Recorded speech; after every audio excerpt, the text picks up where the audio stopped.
and regional food systems, opportunities for networking across jurisdictions. My name is Evelyn Kelly, and I'm a Senior Program Manager at the Institute for Public Health Innovation. In my position, I work with a variety of sectors to implement policy, systems, and environmental changes aimed at improving the health of the community.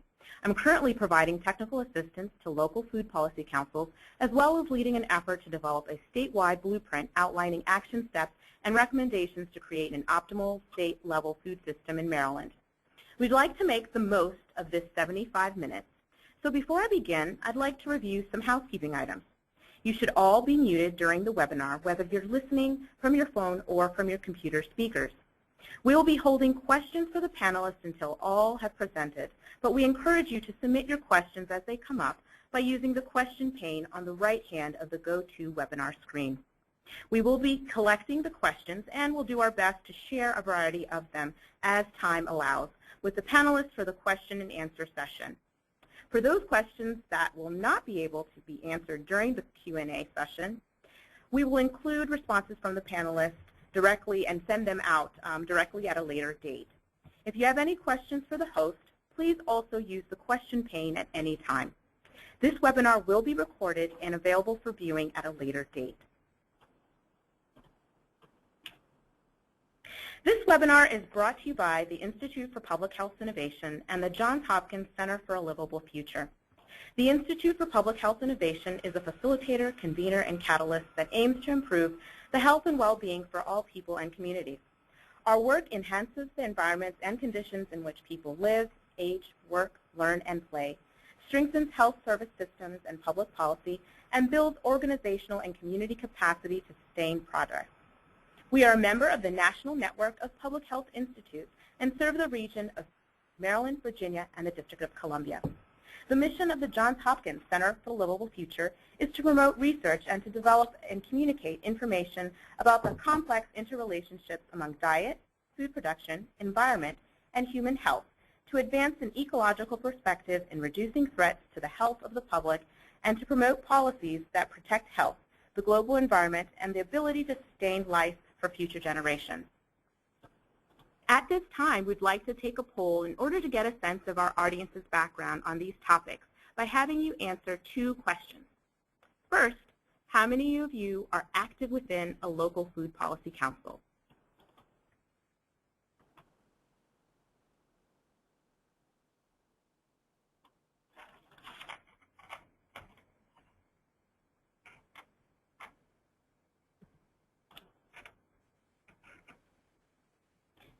Great, thank you. We see that approximately 57% of you are active. Second question, how many of you are already working at a regional level?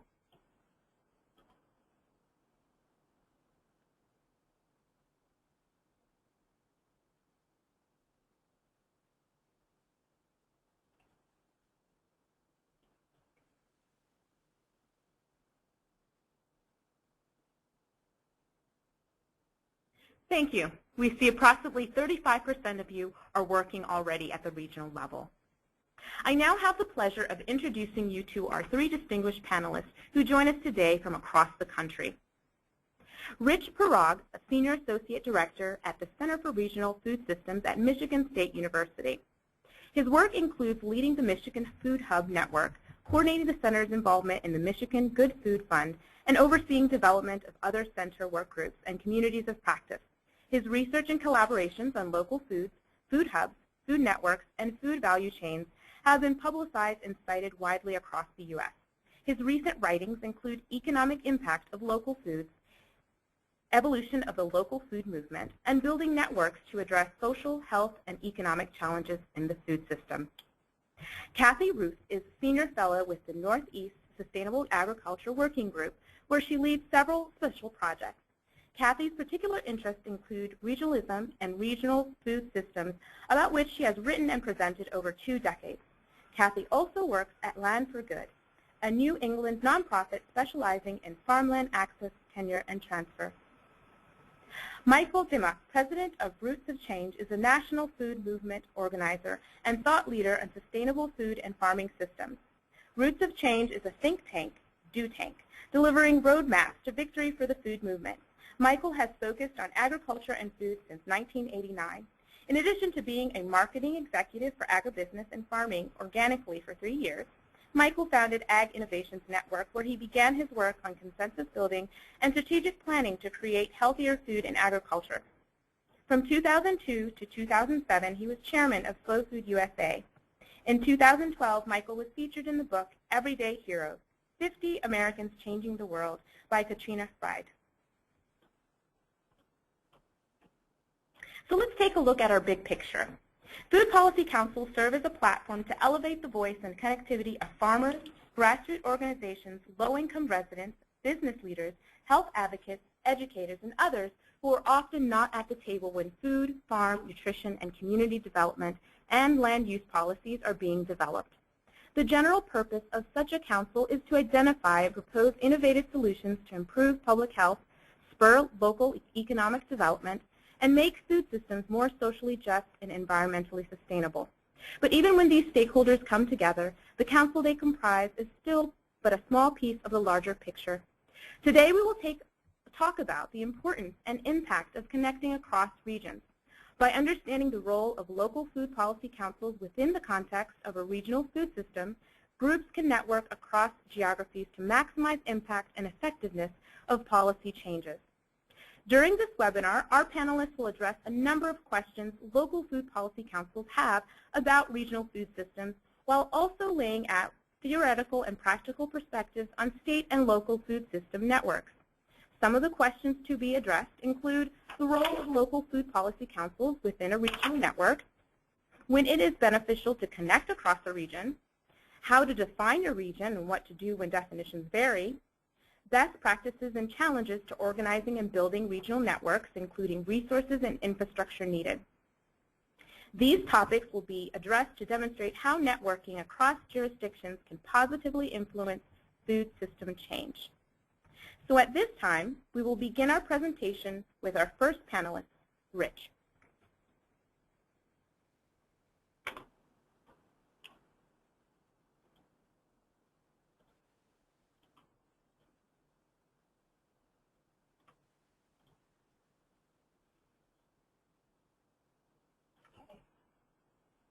Rich, you may begin your presentation.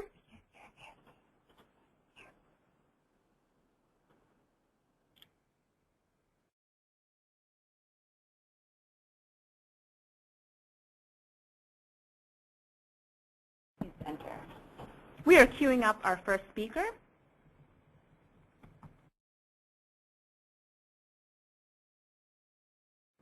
We will begin in a moment.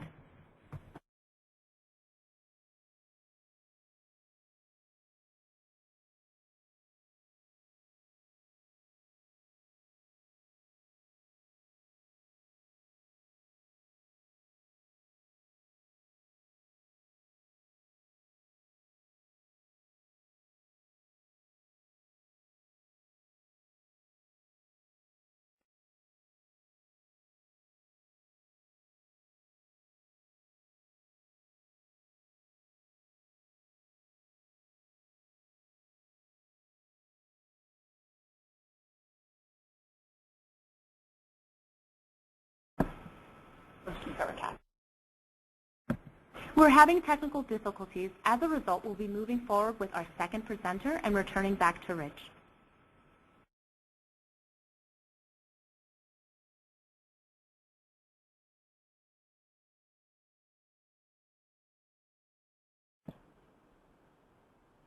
Kathy Roop, if you could begin your presentation.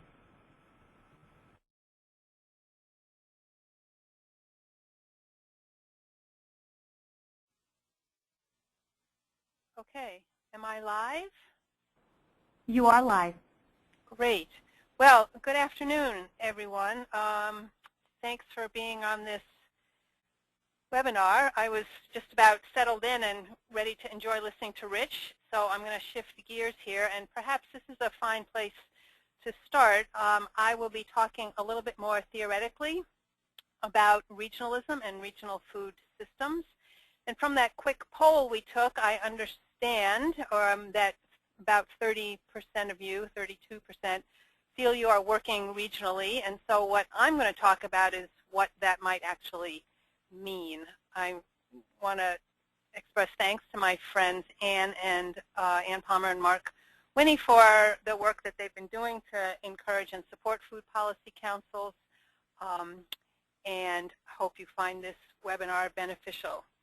So,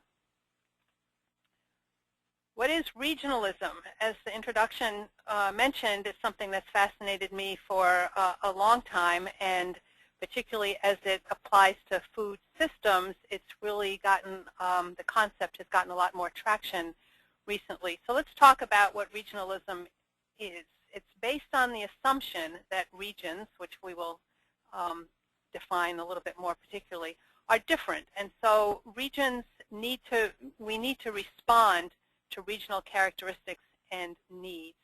So depending on how you imagine or define your region, it's a way of thinking. It also encourages regional approaches and solutions, which is really what we want to focus on in today's webinar. So in the history of thinking about regional food systems, there's been a lot of focus on local food systems, and I want to make the distinction for the purposes of this webinar between local and regional, even though they are often conflated. In fact, a new ERS publication tends to conflate them as well. Local food attributes and merits. Local food is absolutely essential and important and has great resonance in the marketplace, as you all know. It typically connotes direct marketing, short supply chains, small-scale farming. I have to move my side screen here. Thank you, everybody. With an emphasis on consumers, connections to the consumers and the community. If we think about regional, think about a step up from local. We're talking larger geographically. So typically, for a lot of the work that I think about, it's multi-state, but it could be larger regions within, regions within a larger state as well. We also think about regional as larger functionally in terms of food needs and volume, variety, kinds and extent of food chains, the range of markets, and also how food system and land use and policy intersect. So it's much more about scale and volume than a local food system would be. Now, why is my slide not advancing? Here we go. So a regional food and farming system, in my head, is one that operates at various scales and geographies to supply some significant portion of the food needs of its population. And similarly with local, but again at a bigger scale, there's economic and social return to all stakeholders. A regional food system at its best will minimize, not eliminate, but minimize imports. And we understand that local is an absolutely necessary part of regional, but it's not sufficient to really look at comprehensively at food needs. Regional is also more than simply a scaled up or scaled out local. And it may include seafood, and it may include also non-food products because many farms are quite diverse and farming economies rely on non-food items as well. These are sort of the take-home questions that I hope you will take home. When we think regionally, I think we ought to ask ourselves, what is the optimal size, scale, or location to address a specific problem or for a particular activity? So it can be the design of supply chains, the location of aggregating hubs or processing units. Second question, what is and should be the role of regions? However you define the region in which you are working, what is the role of regions in feeding ourselves?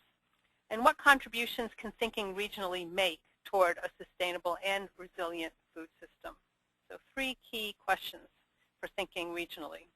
Now, what do we mean by thinking regionally? A region can be defined in various ways: political or administrative boundaries, bioregions, in other words, the sort of natural factors that can bound or describe a region, and they also can be described culturally. Regions, importantly, when we talk about them, makes things a little more complicated, but it's also true, are fluid, nested, and interactive. So, for example, Cape Cod, in my neck of the woods, is seen as a region which is nested in New England as a region, and New England is part of the Northeast region. It also enables us to think interregionally, and whether that's within a state or across states. We can think of the example of regions that produce apples maybe trading with regions that produce oranges.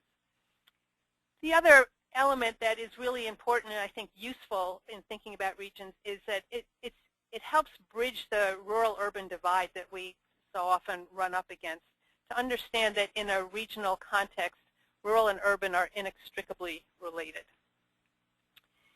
We did some research, Northeast Sustainable Ag Working Group, along with our partners American Farmland Trust and the Conservation Law Foundation, with some generous foundation funding, looking at the New England food system and some policy opportunities around certain key areas. And one of the elements of the research we did is we looked around at what are some of the models out there for working regionally. And in that investigation, it became clear to me that although we believe in regional models, actual methods for working regionally are, it's challenging to come out with successful examples of where working regionally works. So there are varieties of methods from more formal to less formal, and on one end are formal compacts, commissions, and authorities. I won't go into examples, but the New England Food Policy Report, which I will talk about at the end of my presentation, does have examples, both within the food system and in other sectors as well. Other kinds of intergovernmental bodies are formal mechanisms for working regionally, as are memoranda of agreement and understanding. So those are on the relatively formal end of how states or, for example, counties could work together. An area that I think is really important within and across states is where we can find opportunities for regulatory harmony and reciprocity. That means having regulations at a state or county level that either might be the same across states or honored across states, even if they are not quite exactly the same. Especially if we're thinking regionally and trying to eliminate some of those barriers of crossing state lines, that it could be a really important tool in certain food system areas. On the less formal but equally important end are the regional networks and initiatives that are ongoing both in the marketplace and in the non-governmental sector as well.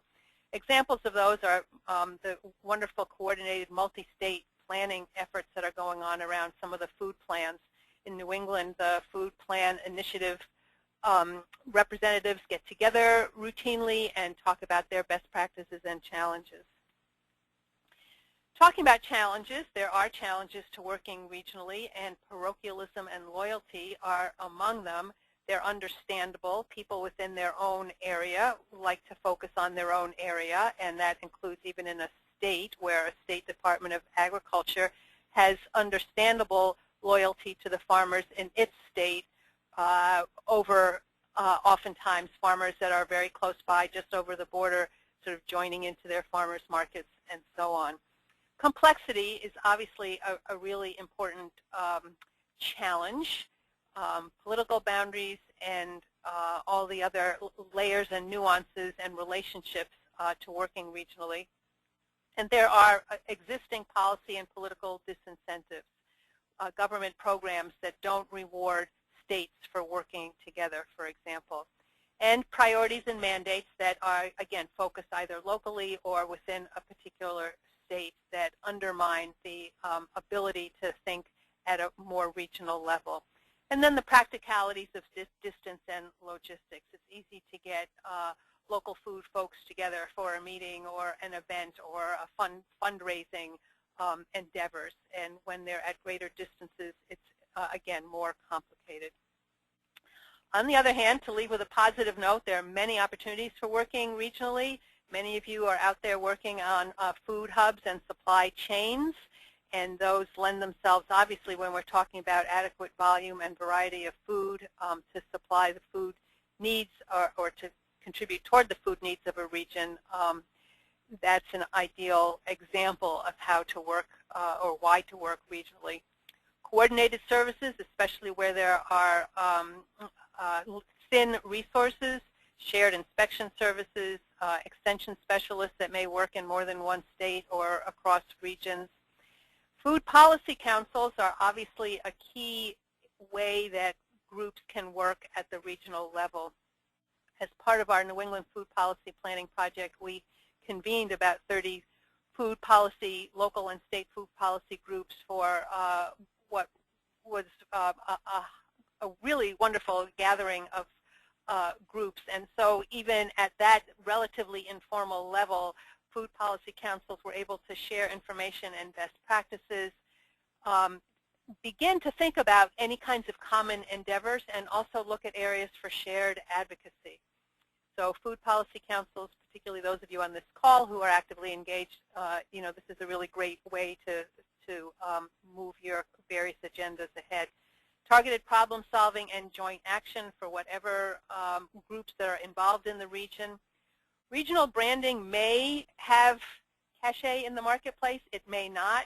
Harvest New England has some resonance, but it doesn't necessarily have to have a brand identity in order to have these other effective elements of working regionally be effective. Certainly sharing and educating and sharing best practices, and a sense of solidarity around some of the common issues. For example, the Northeast has been really effective in presenting a joint advocacy on certain federal farm bill matters. So that's no small thing to think about when we're thinking about what it means to be a region. And I also want to credit several funders who are beginning to think regionally. It's not something that happens automatically or easily. And so when that does happen, and it is happening more, that enables us to do all this work at a regional level. And finally, just a few quick resources before I hand the baton to the next presenter. There are a couple of papers that I've been involved with that talk about regional food systems at more detail. And the New England Food Policy Report, if you Google New England Food Policy, Building a Sustainable Food System, you will get to the URL, which I didn't paste into there because it's way too long. I'm happy to hear from any of you all on this webinar. My email is down at the bottom there, and I thank you very much for participating. So I will pass the microphone. Thank you, Kathy, particularly for your definitions of region and for your examples of models and working at the regional level. So we did have some technical difficulties earlier for our first speaker, which was Rich, so we're going to try that again. Hello, this is Rich Pirog. Hopefully this time the audio is fine. Yes, it is. Thank you.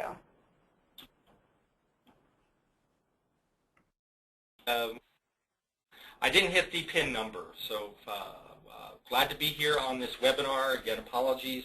My role for this segment is I'm going to focus on three parts of the overall goals here. One is the importance of networks and the types of networks for food system change. Not all networks are created equal. I want to talk a bit more about the role of local councils within a regional network or framework. And last, some best practices when building regional networks. So that's what I'm going to cover in my comments here. Very briefly, the Center for Regional Food Systems, we've been around about 3 years. Formerly the CS Mock Group for Sustainable Food Systems at MSU.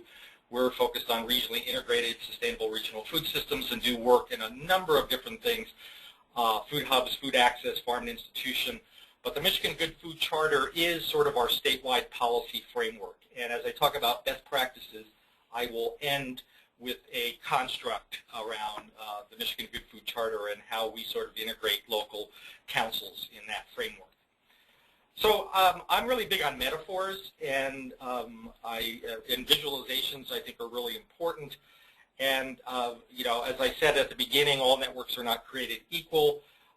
Some networks work very well, some don't work very well. And a metaphor I like to use here is just for poor networks, you've got say, a set of organizations like these kids splashing in a pool. And, you know, there's impact, right? You know, there's, metaphorically, there's impact here. But, you know, if you were standing from afar and looking at this, you wouldn't necessarily think that this kind of network, again, metaphorically, is really effective. So thinking, again, metaphorically and being visual, a good network is, you know, not the same, you know, all, as I said, not all networks are created equal. A good network is, you would be able to see in its structure and design that policies and programs have a better chance to be additive. So following that pool metaphor of just kids splashing in a pool, hopefully a good network would seem more like synchronized swimming. And I don't know how many of you follow the Olympics, but I think synchronized swimming is probably more likely to be an Olympic event than kids splashing around in a pool. Again, all networks are not created equal. If you think every network that you belong to in your food system work is the same, I'd really ask you to really look at your networks.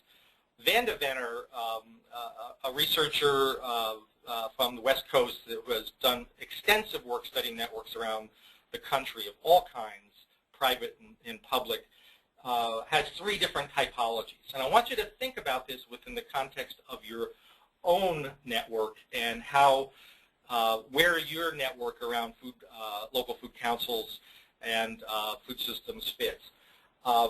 These 3 are characterized by level of risk and opportunity for systemic change. This first level, and I think a lot of us belong to these types of networks, is a cooperating network, but it's fairly superficial.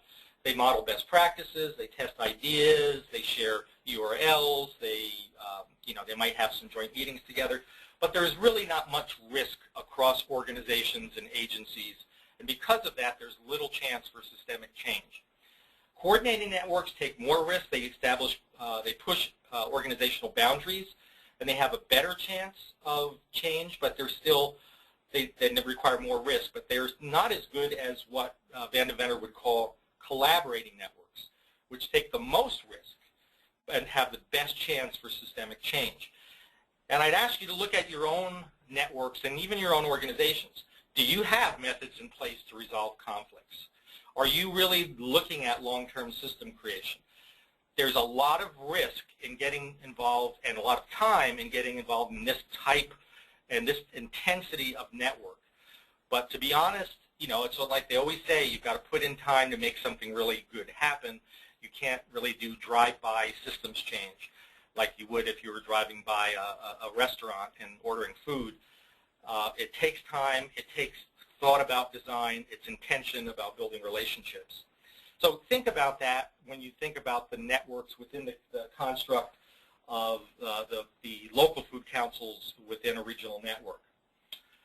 Trust is such an important part of this work, and we all know that. We all do it, but sometimes we don't really think about it from a more a systems level of how it really builds strength in making systems change. Then Jack Gibb was a psychologist and died in the 90s and did a lot around trust theory. And I've shown these slides over the last 2.5, 3 decades since I've been doing food systems work. And it's just a great metaphor. The triangle on the left is very stable. It's you could look at it, these are either organizations or networks. The high trust allows communication to flow and innovation. It's easier to set goals. There's less need for control. It's very stable. Contrast that with the triangle on the right. And think about organizations that you know that are very low trust. I'm sorry, networks that you know that are very low trust. There's real problems with communicating. There's not enough communicating. Goals can be burdensome, and nobody really understands the goals, and there's lots of need for control.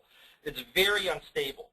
The triangle on the right, that kind of construct, is much less likely to give you the kind of network that's going to lead to the kind of food policy change that you're looking for. And again, this is theoretical and abstract, but I hope the visualization really hits home with you.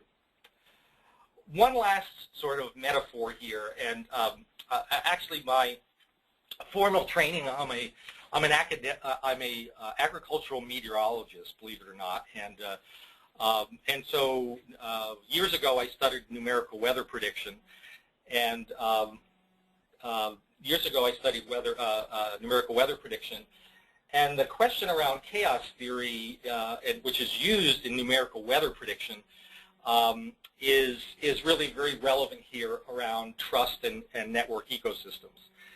And chaos theory, simply put, chaos theory is about allowing for the unpredictability at a very local level to enhance stability and predictability of larger systems. So for those of you that have kids, I think of this as very, very simple. If you have kids and you give them enough opportunity for them to make their own mistakes, and that could be pretty unpredictable. But by letting them do that, the family unit can be more predictable, if you see what I'm saying. So when you look at network ecosystems, and again, this may seem counterintuitive, but higher unpredictability at that local network level is more likely to allow innovations and ideas to be amplified. And some of you may be familiar with the butterfly effect, and Edward Lorenz was a meteorologist, one of the fathers of numerical weather prediction. And the butterfly effect, he talked about the flap of a butterfly's wings in Mexico could affect a storm in Texas or some other remote region of the world. We have to allow for a certain level of unpredictability. And again, this is counterintuitive, but that is really important for us to build the kind of innovation we need in our networks. It takes high trust to do that. So I'm going to borrow a little bit from the collective impact framework. I'm looking at my time. There's three kinds of people that you need when networking across jurisdictions. These are metaphorical kind of people. If it's a small network, it might be one person with these three skills. If it's larger networks, it could be three unique individuals. It could be sets of three of each of these individuals. You need a chief cat herder. You really need to keep the collaboration infrastructure in a network healthy. And if at least one organization isn't doing that, you've got problems. And if the collaboration infrastructure is ineffective or fragile, you cannot get the programming done that you need to. Second, you need that data analyst storyteller. You've got to have measures. You've got to be able to, as you do your work with councils at the local level, share and tell compelling stories about change, not only to influence the other people within the network you're trying to influence, but to keep the existing people within that network at the table. Because meetings after meetings, people burn out. The third, and those of you that have, like myself, that have seen The Wizard of Oz umpteen times, the Wizard of called himself Wizard Deluxe. We need a facilitator deluxe within this kind of networking ecosystem to keep people, when you do meet, to keep them focused on an agenda, to keep them also with working with the storyteller, excited and energized about what may be to come, because the work is difficult and requires tremendous levels of communication. You know what it's like if you don't communicate well with a partner or a spouse or your kids, you get problems. Networks are no different if we really want systems change. Two other important considerations for networking across jurisdictions. First is systems thinking, seeing the whole, and learning how to effectively change dysfunctional systems. And the second one is really important. And I'm going to go through an example here at the last 2 minutes to challenge you about different mental models. Different organizations have different mental models around how they view change. We can't expect other organizations to have the same mental model that we have.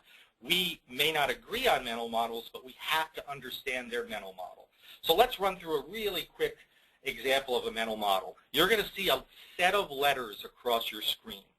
And I want you, in your privacy of your, wherever you are, your cubicle or your home, if you're in your suit or pajamas, I want you to say out loud what you see in this string of letters, okay?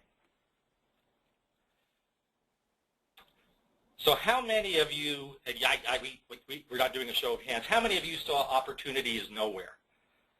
Make a note of that. But how many of you saw opportunity is now here? And then How many of you, and there are probably a few, the first time I saw this, I saw Opportunity I Snow Here, which is very different than the other two.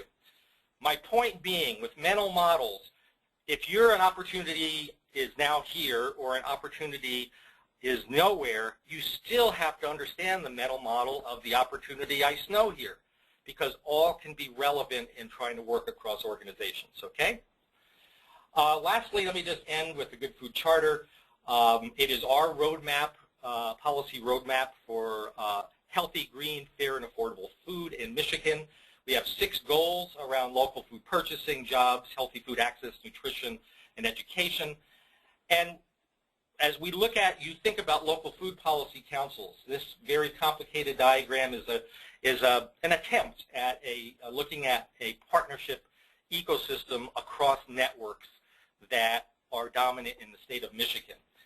And many organizations are on here, many organizations are missing. The green are some of the players that are larger, but there are many players that are good food champions. The blue are various networks.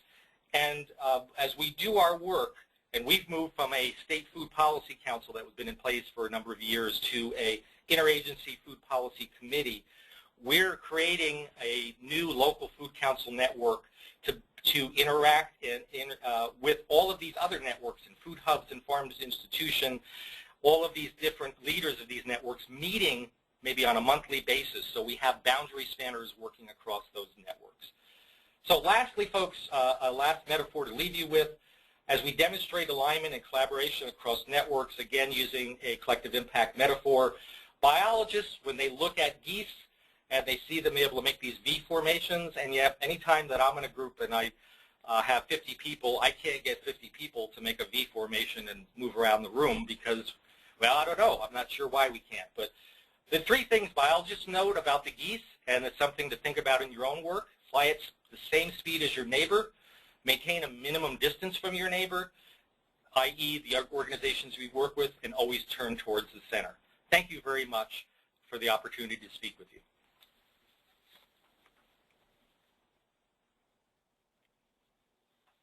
Thank you, Rich.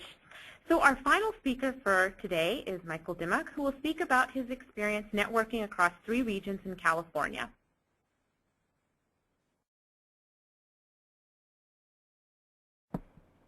Good morning, everyone. Good afternoon.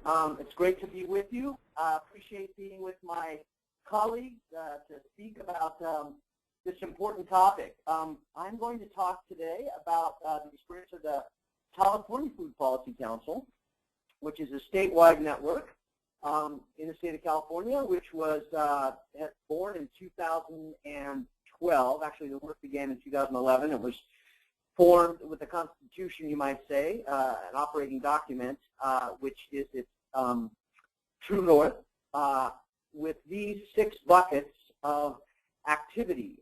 These are the policies that the statewide Food Policy Council is trying to affect in the state of California, with the belief that by refractioning the rules that evolve the food system, we will establish a sustainable food system in the state.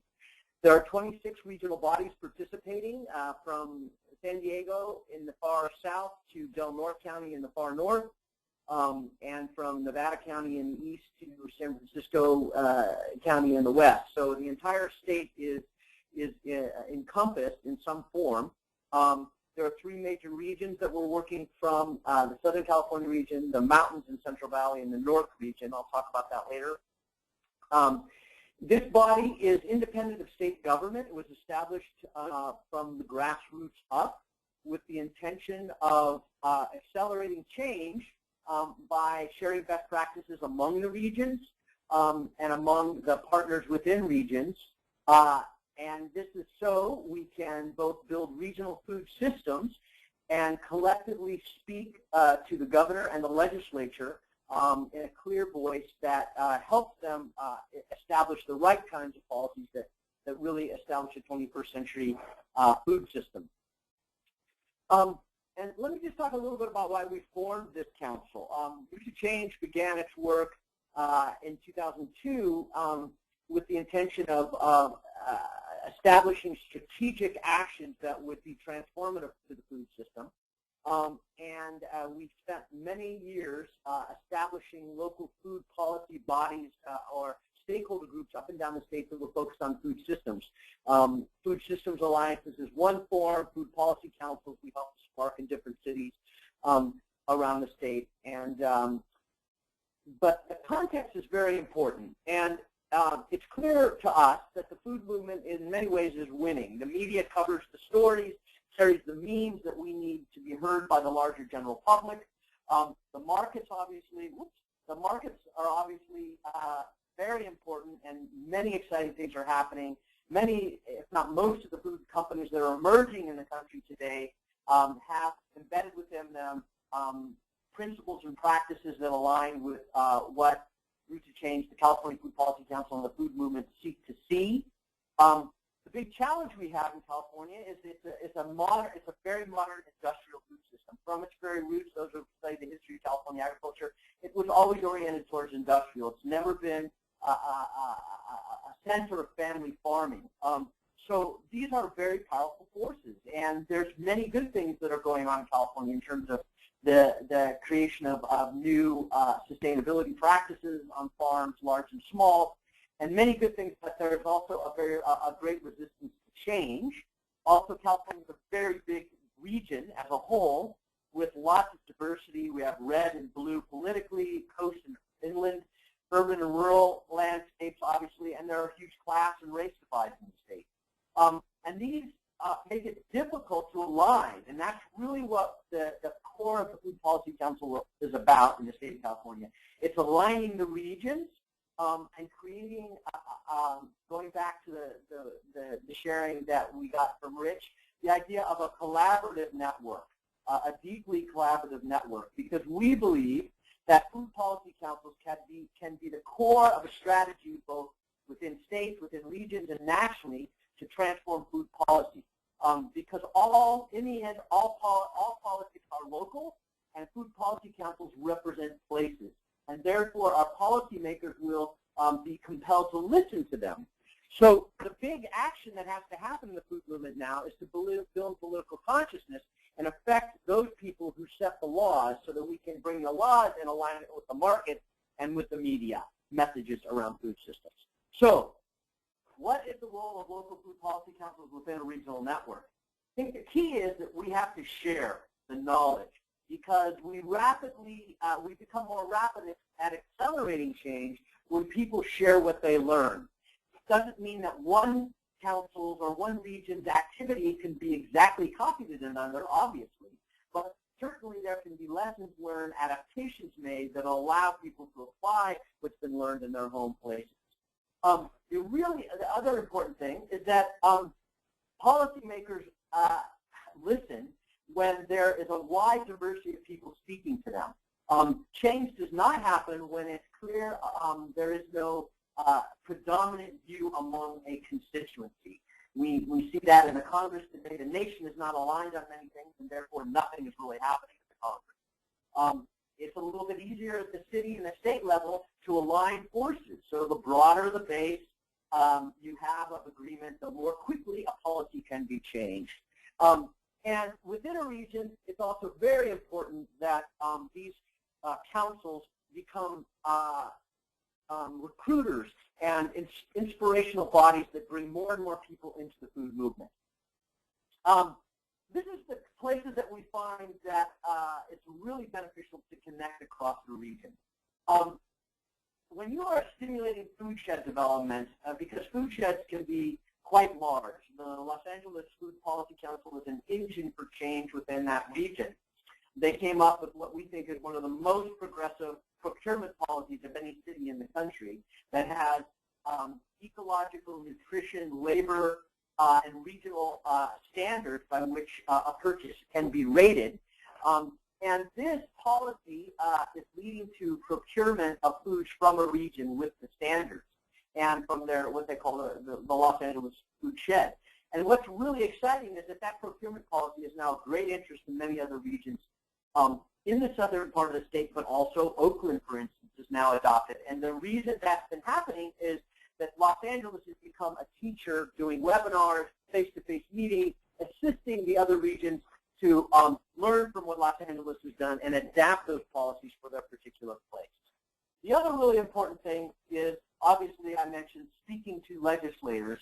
And one of the best examples is the California Food Policy Council for 2 years in a row now has developed a legislative report that tracks key bills that will shape the evolution of the food system in the state. And then it shows the actual votes of the policymakers in both the Assembly and the Senate, and the signatures or vetoes of the governor on those policies.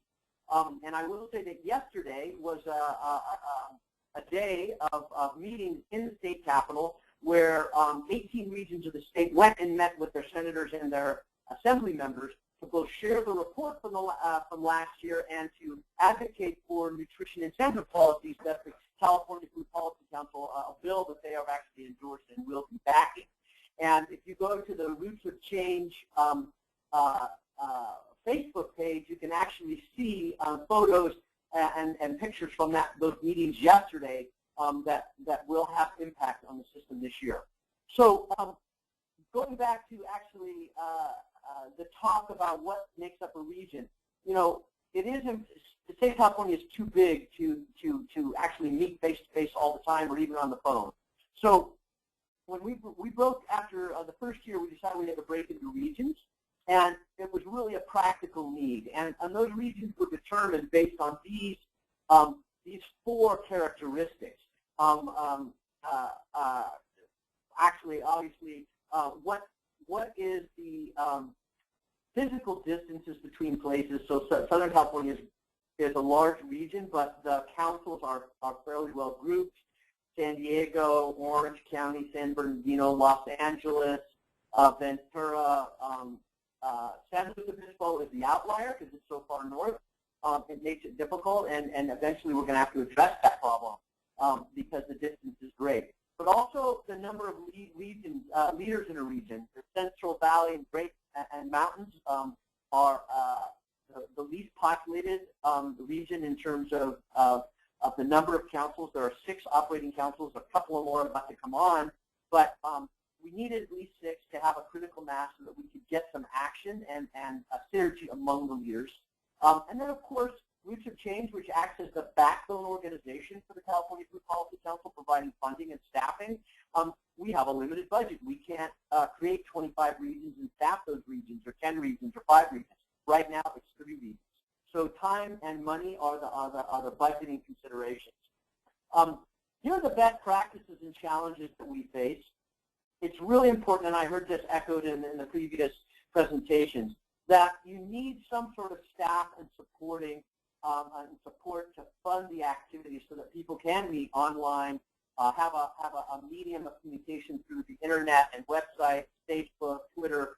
You need active committee, and this is really where you get to what Rich was talking about in terms of herders, storytellers, and facilitators. We have a very active and powerful steering committee, 9 members, 3 from each region. They dictate the agendas every month. We work on when there are problems in the evolution, let's say conflicts between regions, they get worked out. We have active dialogue and sharing. Yesterday, as I mentioned, we actually had 2 days of meeting where a new charter of operations was negotiated and dialogued around and come to agreement upon. Very important changes were made to allow the organization to become much more active on policy and politically, you might say. And that was contentious at times, but we really worked out. It was beautiful to see people coming to agreement because they trust each other, and that trust is getting deeper and deeper. And finally, obviously, you have to have regional meetings and social media platforms, which I mentioned. And then really important is that you have to have products every year. If you don't have products, it's not compelling. People will not continue to spend their time in meetings. The reports have been fundamental to that, the days, the capital days, and the regional meetings where people come together to share and organize projects in the regions are the products that compel.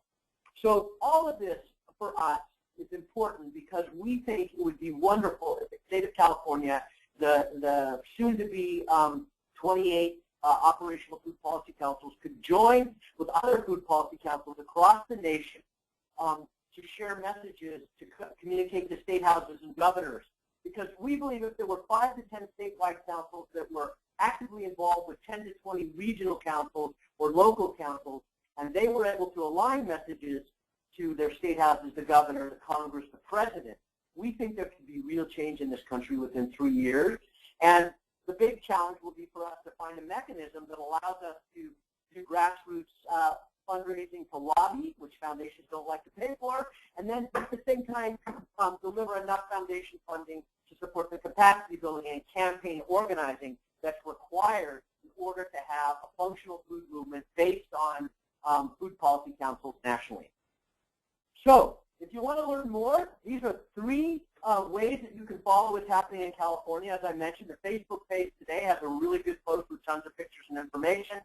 Our Twitter feeds have also information, and we welcome communication. You can email us through our website, rootsofchange.org, and we'd love to connect you with any of the councils in the state that are doing these exciting things. Thanks. All right. Thank you so much, Michael. So at this time, we will begin our Q&A. We definitely have been receiving quite a number of questions, which is wonderful. We have selected a few.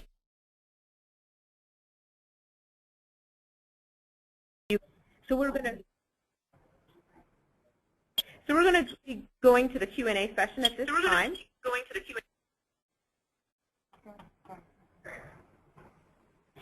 For the questions that we don't get to today, we will actually be compiling all the questions and having the speakers answer them. So we will send that back out when we send the link to the recorded version of this webinar. So for our first question, and for our panelists, so you all know, you are unmuted, and we'll open it now for questions. And I will cue you and let you know which question is for you. So our first question is for Rich. Can you talk more about the situation in Michigan?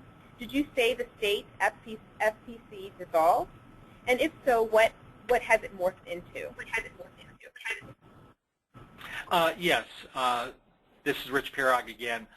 In last year, the Michigan Food Policy Council at the state level evolved into, or transitioned into, what we call the Interagency Coordinating Committee on Food Policy. At the same time, we convened all of the local councils twice linking with the state agency that was convening the Food Policy Council, Department of Ag. And we're now, I think, at a really good opportunity to, I think, even further strengthen the work as we are ready to move forward within the next few months with a local food council network that we hope will be engaging directly with this interagency coordinating committee, and as well as many other networks. So I think there was a recent research article in the Ag, and I can't remember the journal name, about, I think it was the Portland, Oregon, or Seattle, Washington Food Council evolving. And our state council has evolved too, but I think we think in a positive way, where we can see more connection between local policies informing state and supporting each other. All right, thank you. So our next question is for either Ann or Mark. How would you recommend getting involved in a local food policy council, and are there opportunities to intern with them? Is there a central website that lists all the food policy councils?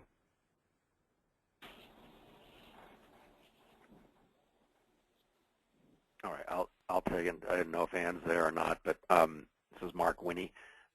Yes, the best place to look, I think, is the Food Policy Networks.org, which is part of which is the project of Center for a Livable Future, and it contains a directory of food policy councils in both the United States and Canada.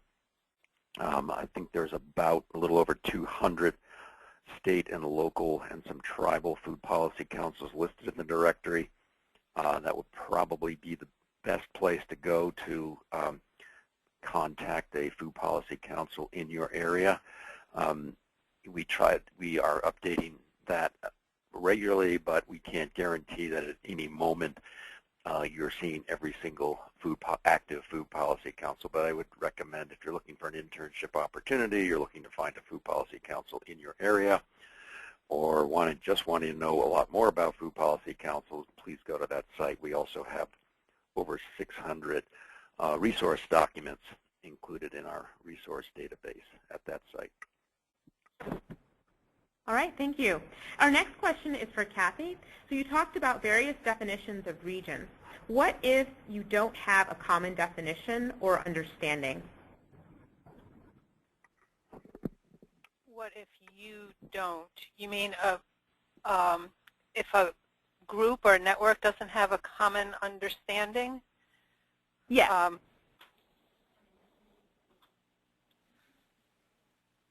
Because it's a malleable term, and I think if people want to think regionally, I would refer them to those three questions. What is the appropriate scale and location for various food system endeavors, and who needs to be at the table at what geographic reach or political reach in order to achieve a particular goal? So the region to accomplish one food system goal might be different than the region described for another food system goal. I mean, if they're really at odds, for example, this other question about, if a state is reluctant to give over certain kinds of jurisdictional authority to a county, those are political questions. So I don't know how else to answer that. I think that it's the same thing with local. I mean, people are gnashing their teeth still about what defines local.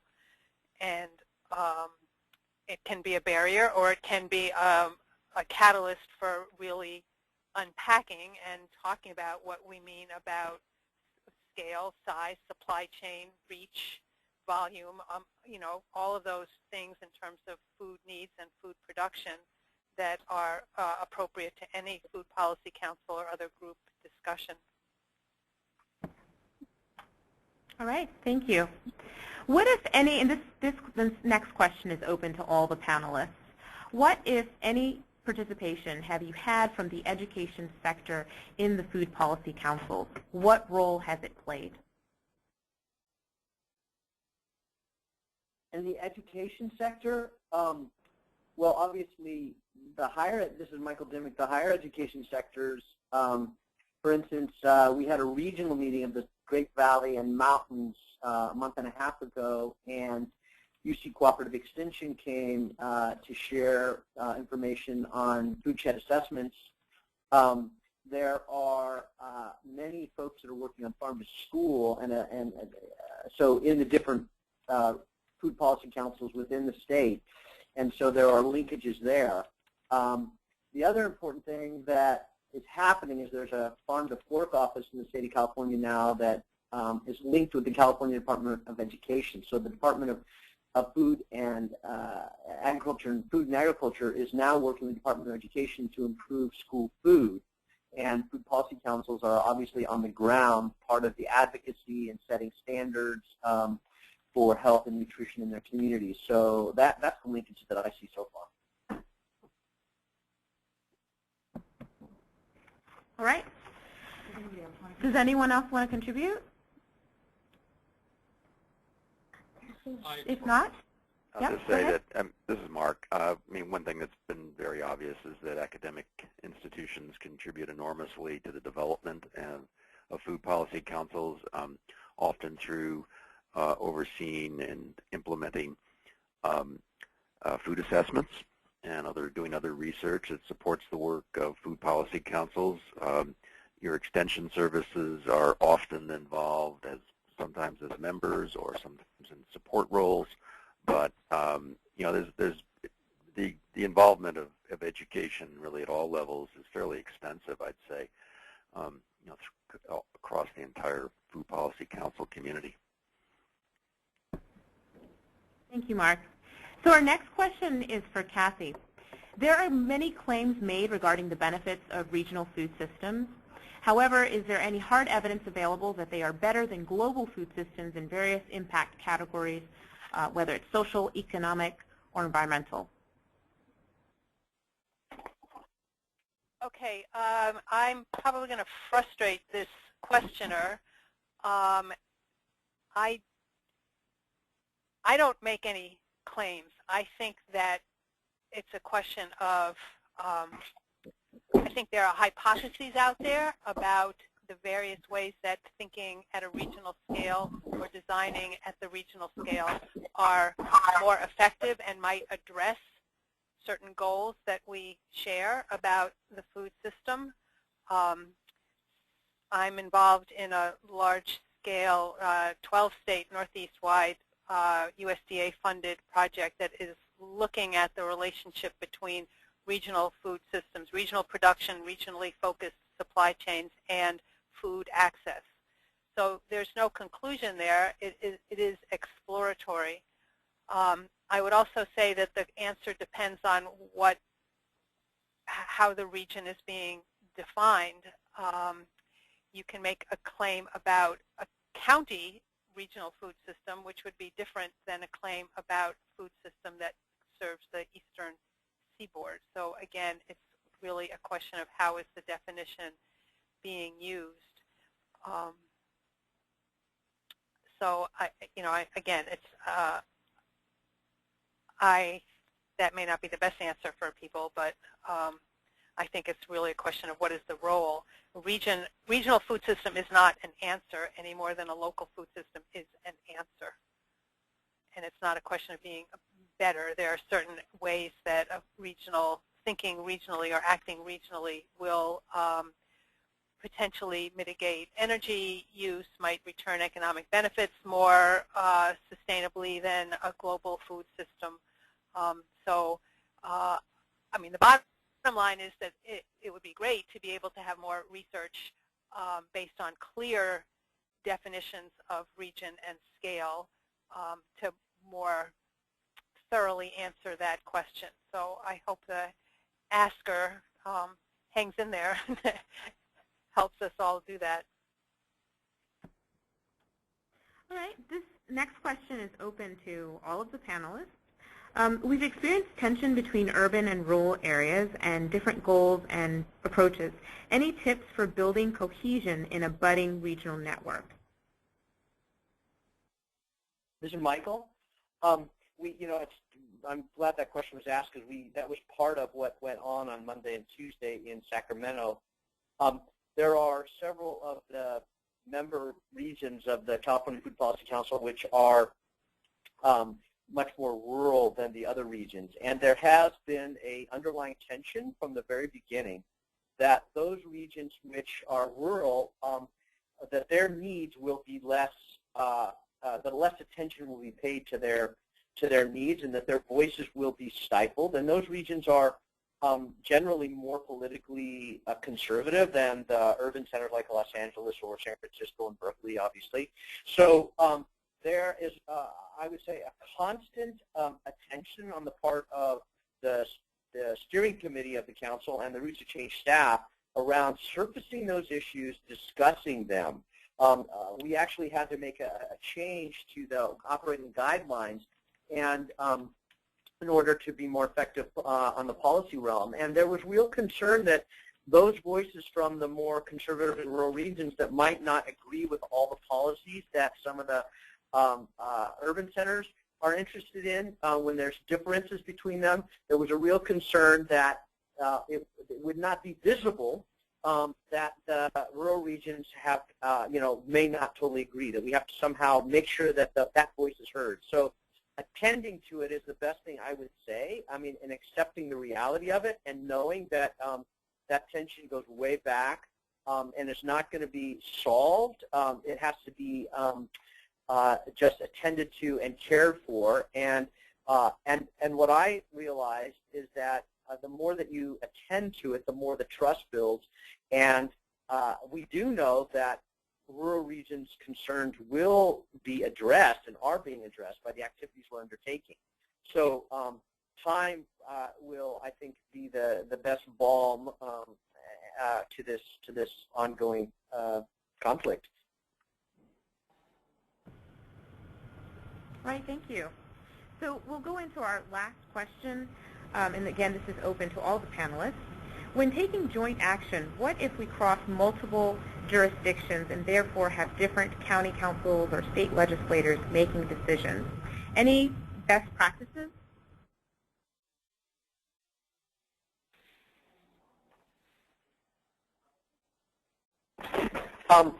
Well, again, Michael Dimock here. I think one of the things that's interesting about this is that a food policy council, because it's a stakeholder group from a place, it has incredible influence in actually acting as a connector between those different jurisdictions.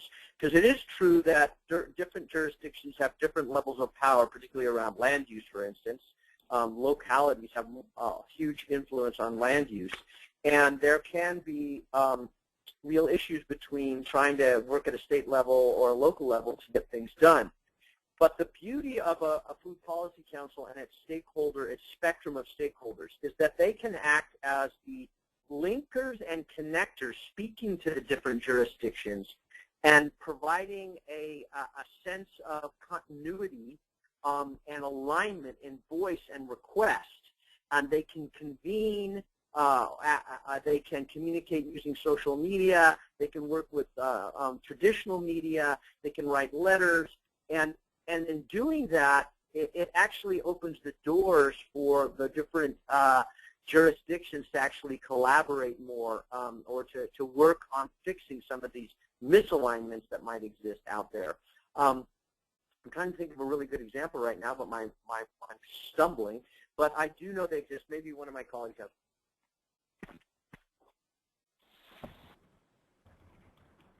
All right. If anyone doesn't have anything else to add, we will actually conclude our Q&A session and move into our closing remarks. Do any of the panelists would like to add anything before we close? No? All right. So thank you for sharing your questions. So as I mentioned before we adjourn, we will hear from Mark Winnie, who currently writes, speaks, and consults extensively on community food system topics, including hunger and food insecurity, local and regional agriculture, community food assessment, and food policy. Mark is also a senior advisor with the Johns Hopkins Center for Livable Future. Mark? Thank you. It's hard to close up something where all the presentations have been so solid and just chock full of good ideas and good information. I want to just thank my colleagues for doing such a good job. I'm really just going to bring up a few what I think are sort of maybe practical learnings from my experience with food policy councils and networking. First, I'll say that what is obvious to me in just being in the field for a long time is that there is this urge to regionalism and networking that seems somehow to be both necessary and natural. And perhaps that's a function of the food system and food shed work that we're all involved with, that we want to go beyond, extend ourselves beyond our communities, and to also start to work with others. We see that, I think, as an opportunity to have a bigger impact. We see it as an opportunity to learn from others. We don't have all the answers, and thankfully we recognize that, and we realize that by working with others, we don't have to reinvent the wheel all the time. We tend to move from something that's very local, even neighborhood level, to local, to county, to state, to region, even then to national. And that we tend to be evolving all the time from very grounded projects, hands-on in the dirt, to more policy-based, bigger thinking kinds of efforts, with the hope that we can extend our impact beyond our own locales. So there is somehow an inherent urge to regionalism and networking, and I think at the same time there's some obvious value in doing that. But I think also we have a hard time to get that regional network networking conversation going. You know, we always go to a conference. I think the first thing that everybody always says at the end of the conference is, wow, the networking was great, but what's next? I've exchanged some business cards and so forth, but the lasting power of that networking has usually subsided. So we want to try to capture it and do something with it and take it to the next level, and have something concrete come out of it. I think Michael Dimock's point about we do need to have products on a periodic basis, and our networks and our regions do need to produce products that show that we are indeed accomplishing something, that we're adding value by working together, and we're doing something together that we can't do alone. I would say that one way to start the conversation is to pull together people from a region. That's the first easiest thing. Hey, let's get together, folks, and try to talk about what we might have in common. What are our common challenges? What can we learn from each other? Kathy Roof mentioned a New England Food Policy Council convening that we held this past summer, and I think it was the first time that these 30-some odd food policy councils from New England came together in the first place. And I think the general impression was, wow, there's other people like us, and they're really not that far away. In fact, they maybe are only an hour or two away from each other in the case of New England. So there was real value in that kind of gathering, and the conversation did get started. And we hope that over time, more will come from it. I've also seen where state food policy councils have been good conveners of local food policy councils. That's what Rich Pirog was mentioning for Michigan. We are doing that as well in New Mexico, where I live. The New Mexico Food and Agriculture Policy Council acts as a convener of local food policy councils, but in a tangible way. Again, not just for the sake of networking, but also to identify common legislative and policy opportunities that exist in the state, where 4 or 5 or 10 food policy councils or other regions within the state can work together on a single bill, for instance. In our case, it has been around the whole area of farm to school and increasing public procurement of locally produced food for our public schools. And good work that has to be done locally is brought up to or scaled up to the state level and has had a much bigger impact as well. I think certainly there's common interests that sometimes emerge, but you need someone to identify it. The idea of a backbone organization is very important. There is somebody or some entity that's pulling people together. The points that were made about, that Rich made with respect to, herding cats and facilitation and so forth, I certainly couldn't overstress the need for good leadership in that regard, and paying attention, being very intentional about your networking efforts and the leadership within those networks, and the role that a backbone organization can play. And also building off of some of Rich's comments, I see this time and time again that we don't take the time that's necessary to bring people together in a network where we have to learn about each other's culture, each other's organizational mindset, that sort of mental image I think that Rich was talking about. We don't take enough time to communicate. I don't think we can communicate too much in this work, and we can't just say we're going to come together for 2 hours, have a tight agenda, and expect at the end of that to have a working network. A lot more work has to be done to make your networks work. I think the last thing I'm going to say is that in terms of another kind of opportunity or way to think about how to build networks within food systems, I would take a close look at what happened in Minnesota over the last couple of years, where they came together to develop a Minnesota food charter. Rich again mentioned a Michigan food charter. The idea of a food charter or food plan or something of that sort of weight or seriousness and vision, is a way to build a network. It's a way to build a group.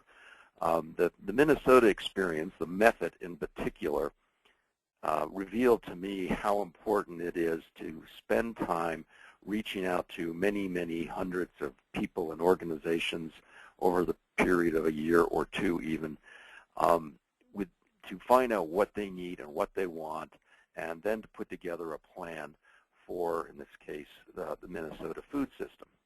Now, what they will tell you, I think, is that the most important outcome of that wasn't so much the products that that food plan produced. It was more a means towards an end, the means being the creation of a very supportive group of people who are very invested in that food charter. So in other words, Mark, I'm going to have putting to, that guy, no, I'm going to have to shut down, and so I'm going to bring it to a close right there. Thank you. Thank you so much, Mark, and thank you to our audience for joining us today, as well as to our speakers for sharing their expertise. Within the coming week, you will all receive a follow-up email containing a link to the recording of this webinar, as well as responses to the questions that were not answered during today's session. This concludes our webinar. Thank you.